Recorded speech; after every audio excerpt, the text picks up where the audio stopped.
RT. Ketua RT 05 RW 08. Baik. Baik, Pak Ramaji mungkin sudah mengetahui tentang adanya kasus pembunuhan yang dilakukan oleh Nanang Gimbal terhadap Sandi Permana. Sebagai RT di sini tuh seperti apa sih sosok kedua orang ini yang mungkin Pak RT tahu? Pak RT kan dari RT 05 ya, dan mereka kedua orang ini adalah warga dari 005 ini. Seperti apa, Pak? Sebenarnya secara kita ketahui secara umum, kalau karakter atau sifat dari kedua pihak ini yang tersangka dan korban adalah karakter yang bertolak belakang. Jadi kita mengenal pelaku sebagai seorang yang sangat tertutup, sangat tidak suka bicara, sangat juga tidak kurang dalam berinteraksi dengan lingkungan, juga tidak sering ikut dalam kegiatan-kegiatan di lingkungan juga. Kebalikan dari korban yang memang adalah orang yang berorganisasi, kebetulan juga ikut dalam satu kepartaian, sehingga sempat mencalonkan diri untuk menjadi calon anggota legislatif di DPRD Kabupaten Bekasi. Jadi memang secara sifat mereka adalah mempunyai sifat yang sangat bertolak belakang. Kalau tadi sempat diinformasikan kalau keduanya itu siapa Mas Sandi itu sempat jadi RT ya, terus diturunkan dengan paksa atau ya enggak, gini klarifikasi ya. Saya salah satu pengurus ketika korban menjadi ketua RT. Saya sekretaris beliau. Jadi memang tidak ada penurunan ketika Pak Sandi menjadi ketua RT. Tapi Pak Sandi sempat menyatakan mengundurkan diri. Ya, tidak ada penurunan, hanya pernyataan pengunduran diri sebagai ketua RT yang dilakukan oleh yang disampaikan oleh Pak Sandi selaku ketua RT waktu itu. Jadi tidak ada penurunan. Untuk kata Mas yang sebelah rumah aku tadi, kalau Mas Sandi tuh sering bikin acara lain.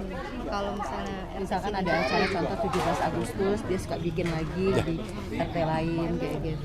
Menurut pendapat masyarakat sini itu seperti apa? Ya memang kita juga tahu ya sama-sama. Jadi kami dari sebelum saya menjadi ketua RT sampai kemudian saya jadi ketua RT, memang sering Pak Sandi ini melakukan kegiatan sendiri-sendiri ya, mengundang orang-orang lain, artinya di luar dari warga acara yang sudah ditetapkan oleh pengurus RT di sini. Jadi membuat acara sendiri 17-an, ya entahlah, pokoknya bikin perkumpulan sendiri aja.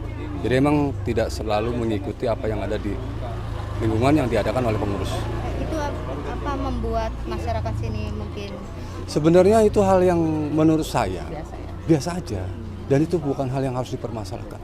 Karena kalau bicara 17-an, hak asasi warga negara untuk merayakan atau memperingati Hari Kemerdekaan Republik Indonesia ya. Jadi kita tidak boleh menghalangi siapapun untuk mengadakan acara tersebut. Dia mau kumpul bareng atau dia mau bikin sendiri, itu hak mereka sendiri. Dan itu tidak menjadi titik saya anggap, apalagi ketika saya menjadi RT, saya tidak mempasarkan itu. Silakan, monggo silakan. Pak, tadi kan Bapak juga menyebut dengan dua sosok ini yang berbeda gitu kan, yang si tersangka pendiam. Ya. Pendiamnya itu apakah tidak ada interaksi dengan masyarakat yang memang mungkin tidak ramah, atau dia sendiri itu yang mungkin memang tidak mau bergaul sesama warga sini, atau seperti apa? Ya, jadi emang mungkin sudah bawaan sudah menjadikan karakter dia memang seperti itu. Tapi kalau ramah, sangat ramah. Kalau kita ngobrol, ya dia welcome. Kita ajak ngobrol, dia menerima. Tidak pernah ada sedikit pun kata-kata yang kalau dibilang dia kasar atau tidak. Jadi memang dia tidak banyak mengenal orang, tapi orang banyak mengenal dia karena sosoknya yang mungkin agak-agak menonjol ya, dengan rambut gimbalnya gitu kan. Pak, tapi kalau untuk korban sendiri seperti apa Bapak? Apa kan karena kan dia artis ya Pak ya gitu, salah satu artis yang memang akhirnya terkenal juga pemain di Malampir. Bapak sendiri melihat itu, maksudnya ketika Bapak sebagai RT di sini bergaul sama dia sosok dia tuh seperti apa gitu? Apakah orangnya memang yang warga atau seperti apa gitu? Saya kalau secara pribadi ya, di luar keartisan, karena jujur mohon maaf ya, bukan saya tidak menghargai artis, tapi bagi saya siapapun dia yang ada tinggal di lingkungan saya adalah warga saya. Mau artis, mau siapa pengusaha, pejabat, mereka warga saya. Jadi tidak ada perbedaan antara artis dengan siapapun di sini bagi saya sebagai ketua RT. Tetapi memang saya mengenal sosok korban adalah orang yang aktif ya. Di kepartaian tadi sudah saya sampaikan, juga mungkin kalau untuk di lingkungan ini sendiri korban itu adalah seorang yang cukup kritis menyikapi kebijakan-kebijakan atau mengkritisi kebijakan-kebijakan di lingkungan. Baiklah gitu ya Pak ya? Iya, artinya sosialisasinya baik atau hubungan interaksi dengan yang warga yang lain pun baik. Pak, menyesali nggak sih Pak dengan kejadian Dan seperti sangat menyesali. Jadi emang satu hal yang tidak pernah terbayangkan, satu hal yang mungkin juga tidak pernah kita inginkan terjadi. Jadi ya penyesalan yang mendalam, saya selaku ketua RT menyatakan penyesalan yang sedalam-dalamnya, juga berduka atas kejadian ini karena terjadi di rumah kami. Ya kita sebut ini rumah kami. Ya. Karena pelaku dan korban adalah orang-orang yang mengisi rumah tersebut. Jadi ini suatu hal yang kerugian besar lah ya, kerugian besar buat saya selaku ketua RT dan juga buat seluruh lingkungan di sini.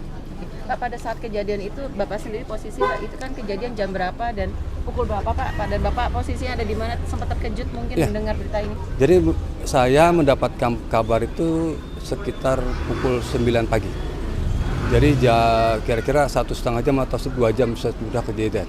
Karena ada warga yang ke rumah menyampaikan bahwa Pak Sandi Permana sudah meninggal dunia. Katanya sudah meninggal dunia dan disampaikan bahwa meninggalnya itu ditusuk orang. Jadi ya itu salah satu hal yang sangat mengejutkan karena begitu dengar itu saya langsung menuju ke arah TKP yang ditunjuk orang-orang di sini, ke tempat situ. Dan Bapak terkejut nggak siapa yang menusuk ketika akhirnya mendapat informasi itu yang menusuknya? Saya belum tidak ada pikiran ke sana. Jadi emang semua orang belum tahu siapa pelakunya. Berarti nggak ada yang lihat Sama sekali tidak. Ada melihat, hanya saja orang ini bukan warga kami. Jadi warga luar yang bertamu ke sini. Dan dia melihat 2 orang sedang ya katakan sudah tertusuk. Tapi dia tidak mengenali siapa itu. Dan tapi ciri-ciri fisik yang setelahnya ya disampaikan yang mengarah ke Pak Gimbal ini. Bapak mengetahui nggak kalau misalkan ketika pada saat penusukan itu ada istrinya juga mengetahui hal itu gitu, enggak. Dan dibawa ke rumah sakit tidak ditangani dengan baik. Bapak mengetahui itu nggak? Jadi dari laporan atau warga-warga yang sudah mengantar ya. Jadi ketika sampai mencari bantuan, mencari pertolongan untuk medisnya, luka-lukanya tidak menemui karena dia berusaha menemui salah satu warga saya juga yang kebetulan bekerja sebagai perawat di rumah sakit, salah satu rumah sakit besar di Cikarang. Tapi orang itu tidak ada di rumah. Sampai akhirnya jatuh di depan rumahnya dan terlihat oleh warga yang ada di sekitarnya. Kemudian dengan inisiatif mereka membawa ke rumah sakit Harapan Mulia yang di sekitar sini ya.